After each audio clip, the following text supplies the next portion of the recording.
When we try to do something difficult, many people make it much more difficult by tensing up, losing balance, and compressing themselves into uncomfortable shapes. I'm going to show you how the Alexander technique can help you to stop this craziness and find an easier way to get stuff done. I'm Pete Robinson from movementandposture.com. I'm an Alexander technique teacher and I release new videos every Sunday based on questions that I've received from students on my courses or from comments on my YouTube videos. If you're new to the channel, then don't forget to subscribe and ding the notification bell. If a racing driver wants to win a race, they learn how their car works. They discover the most efficient way to drive so that the full potential of the car can be realised. They don't just jam their foot on the accelerator and try really hard to win, as that approach is likely to end in disaster. You could say that the way you use the car affects its functioning.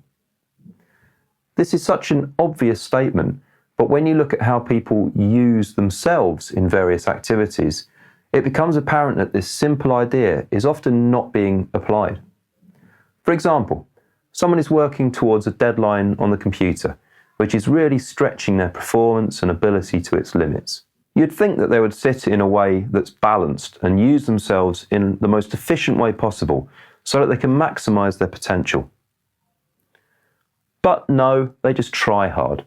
They hunch over the computer, typing too fast, making loads of mistakes, which they then have to correct. They don't take breaks, and their neck and back hurts, which distracts them from the task. Their arms feel heavy and tired, and their eyes strain at the screen. The simple logic of use affecting functioning appears to be lost on them. How did we get ourselves into this mess? We learnt at a very young age to equate tension and trying hard with achievement. As children, we went from happily drawing scribbles on a piece of paper to trying hard to not colour over the edges or make the shapes neater. When you tell a child repeatedly to try hard to do something, they start to tense up and lose their natural poise and balance. They shift from enjoying the process of drawing freely to what the Alexander technique refers to as end gaining. This is the prioritization of achieving the end result without being conscious of or caring about how we get there. Achieving a better method of skill development in children is beyond the scope of this video, but having an understanding of this childish, unconscious approach to trying to do something tricky can really help us as adults. To start to break this habit, have a try of some of these ideas. When you're about to begin work at a difficult or time-pressured task, see if you can catch the habit of trying hard and compressing yourself, and have a good laugh at yourself. You could even imagine yourself as a child making the same response to a difficult task, if that helps. The main thing is to be kind to yourself. This habit was ingrained in you from a very young age. It's not your fault, so don't get stressed about it. Try to discover what your trying hard habit is.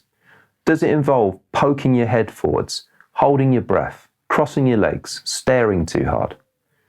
Once you become conscious of these habits, then make a conscious decision to not do some of them. If a habit is unconscious, it's impossible to fix it. So just becoming more aware of yourself is really powerful. Start to associate beginning a difficult task with the idea of getting into the best possible state to carry out the task to your full potential.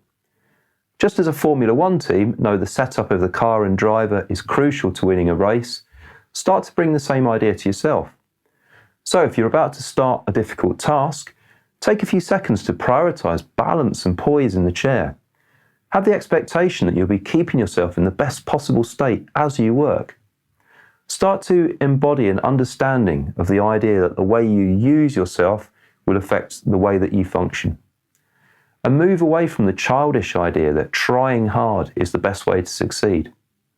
This will definitely make your life easier, and you'll actually perform much better as a result. I hope that all makes sense. Check out the other videos on this channel. Try to get a face-to-face lesson with a qualified Alexander technique teacher if you can. And also have a look at my online course if you enjoy that way of learning. The link's in the description. If you have any questions, comments, or requests for future videos, then drop me a line below, and I hope to see you again soon. Bye for now.